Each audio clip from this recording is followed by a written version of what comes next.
Okay, so we're good then. Yeah, we're good. We're good. We're good. We're good.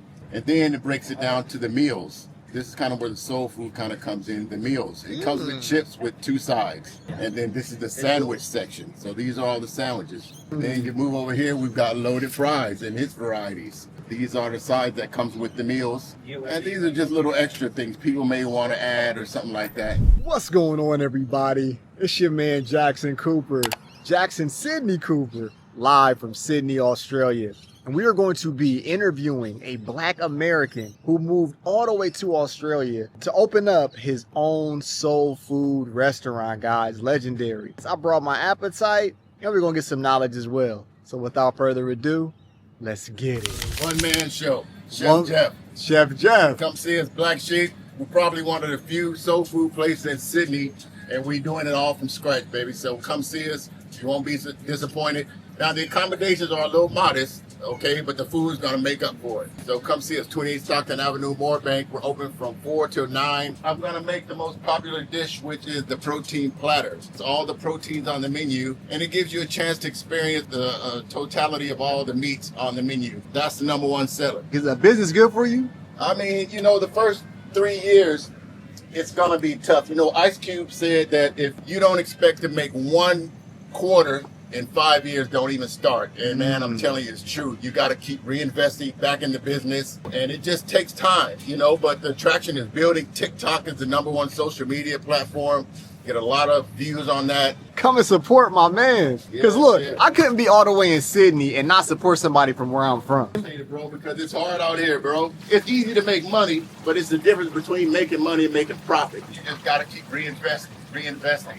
And then through hard work, I believe it's going to pay off. Yes, sir. Absolutely. So I'll do all the cooking, and the lovely assistant will do the register and help out with a little light prep. If it gets busy, we just have to jump back and forth, but we know what's happening, so we flow. You know, we got flow up in here. Do you ever plan on coming back to the States, or do you want to just be here?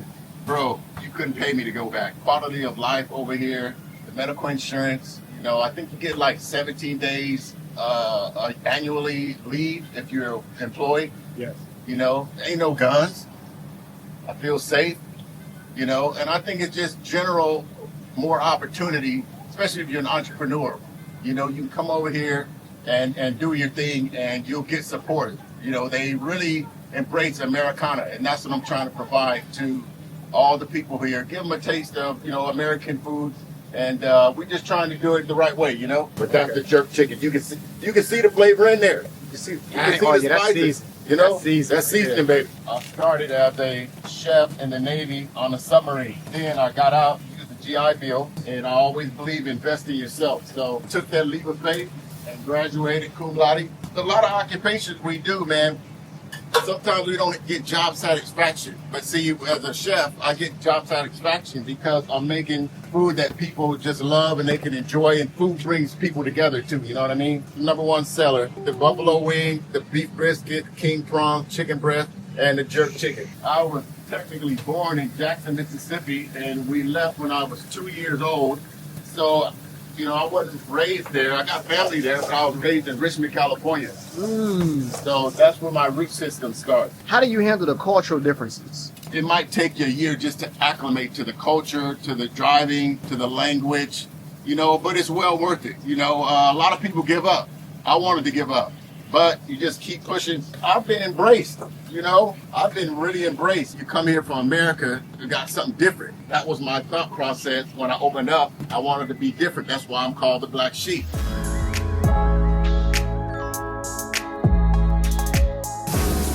And we gotta add that sauce, man. That sauce is boss. That's the barbecue sauce? That's the barbecue sauce. And then the key to that is you gotta let it heat up. This is real work that you're seeing.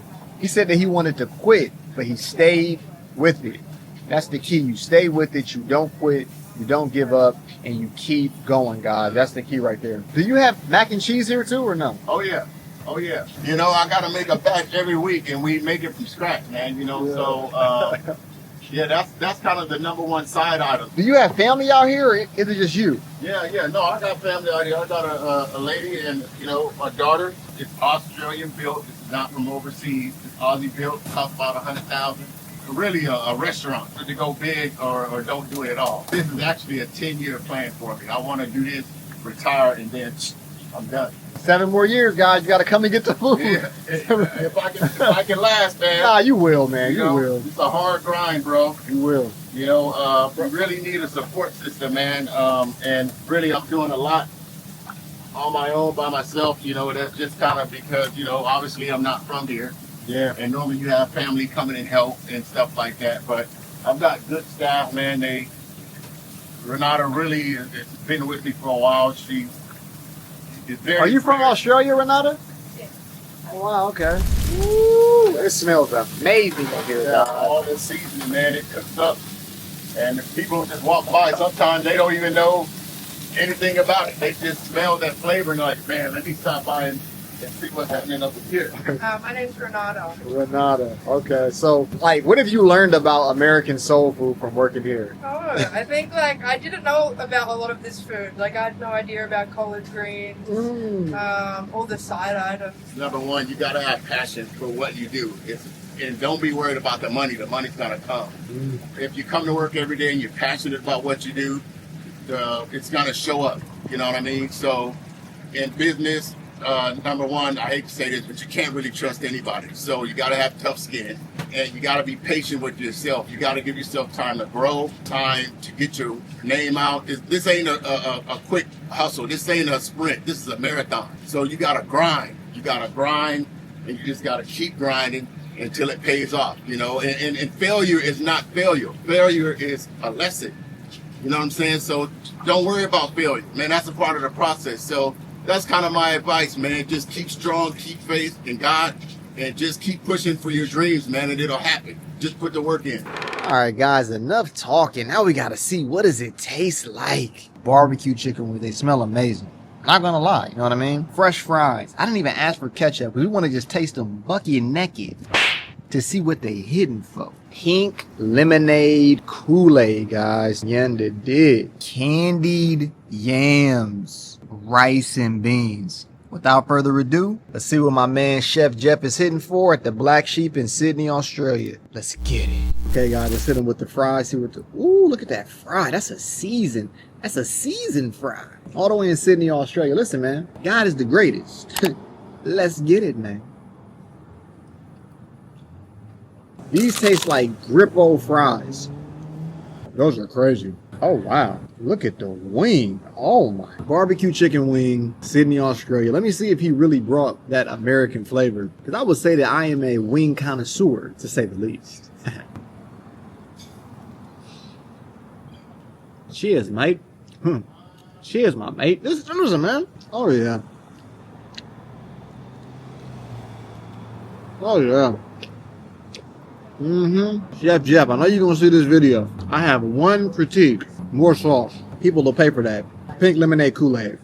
See what it tastes like. It's freaking amazing. Candied yams. Oh, man. I know what a good yam tastes like. And Jeff, I'm right here, bro. I see you working. I'm right here. I'm going to be honest. See what it's hitting for, baby. Let's get it. This yam in particular is good. Very, very buttery though, which is fine if you like that. Red beans and rice. Let's see what it's hitting for. Woo. Here we go. The beans on this, they can really send you to the bathroom.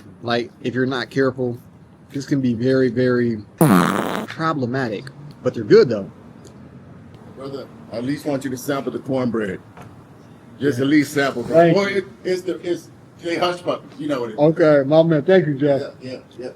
It's a great guy right there.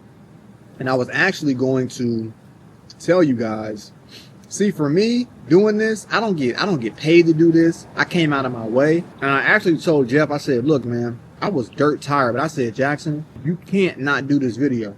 I don't care if this video got 1 view. I'm not going to come all the way to Sydney, Australia, see a black man from America open up his own business and not do something in my power to support them. It's just not in my nature. And I want to say salute to my dad for that. Rest in peace to my father. Recently just passed away. And my dad, one thing about him, he always said, Jay, be a man of your word. That's the number one thing my dad always said, even when I was a kid. So I told Jeff when I was searching on things to do in Sydney, this was months ago before I even came, I said, I'm going to come and showcase your business. So what did I do? Even being dirt tired, no sleep, 15-hour flight, two-day cancellation, I came and did it. You got to be a man of your word, people. And Jeff is a man of his word with the food. God is the greatest. Red beans and rice is tough. We got the cornbread hush puppies, baby. Hush puppies, hush puppies. Fun fact, they call these hush puppies because in slavery, the slaves back in America, my ancestors, they would throw these to stop the dogs from chasing them. So they called them hush puppies because it would keep the dogs quiet and keep them off the scent of them getting away from their master. Live and you learn. Whoa. This is the most fluffiest cornbread. Look at them. These are great. That might be the best menu item right there. No kizzy. This is low-key like the hood out here, low-key. I like this area. Like, this is the streets. I know when I'm in the streets, and we in the streets right now, but you heard Jeff say to bet on yourself. It's legendary advice, and it's very true. If you ever hesitate and see, like, what I say personally, and like this just came to my mind just in life. Really, when I was in Barbados, I said the best time to do stuff is when you don't want to do it. You want to separate yourself from like most people. Most people just always give up. They say, "Oh, I'm like too tired. I'm too sick. I'm too hungry." Listen, man, you got to go out and get it. You can't be a complainer. You got to be a doer. What I'm going to do is drink some of this pink lemonade Kool-Aid. You know what I'm talking about. So right here, what we have is brisket, guys. He's just hooking me up with some brisket. This is some of the thinnest sliced meat, boy, pause. See what it's in for you. Let's get it. What? Just think about like a good lean steak, right? With A1 sauce. That's what the brisket is. Now, I'm not the biggest brisket guy, but that was good. I'm going to give Chef Jeff here at the Black Sheep a 10 out of 10. Why is that? See, sometimes it's not all about the food, right? Sometimes it's not. This man came all the way to Sydney, Australia, betted on himself. He's a veteran and he's a good guy. Quality and effort into his craft and into his food. If you come to Sydney, Australia, I want everyone to come support this establishment right here. Wait for the chef to get done, eat me some of these wings, and enjoy the views of Sydney, Australia. Once again, God is the greatest. Nice. We've learned a lot about you so far, but this is the main question that I had when I first saw you. I said, what is it like being a Black American in Australia? I think it's a huge opportunity, A lot of us, we don't want to leave the continental United States. I mean, we're just used to what we know. And sometimes you got to step out on faith, do risk. You know, there's an opportunity for reward. Being out here, it's challenging because the cultural base I used to miss a lot because I'm like, where's my people? I see all these other people, all these other cultures. But you kind of get past that because they're so welcoming. I'm just being transparent with you. The effects of racism, and even I would go back with slavery, that doesn't exist over here for a person of color in my position. I think it's a breath of fresh air, and I encourage anybody to come to Australia. You're gonna have a better quality of life. What was the biggest culture shock, good and bad, when you moved here to Sydney, Australia? The aggressiveness with these damn drivers, man. Bro, this every 5 seconds, man, somebody's honking, and it's so automatic that people don't even realize they just honk for no reason. That's a bit frustrating. On the good side is, again, everybody's welcoming, you know, here, especially if you're from America, man. They embrace American culture. They love the food, know that there's light at the end of the tunnel. Couldn't have said it better myself. But once again, thank you, Mr. Jeff. I really appreciate you. Food was amazing. All right. Nothing but the best to future endeavors. I appreciate you, brother. Love you, bro. Man, thank you. God bless, man. All right. Promise me you'll always lift me up.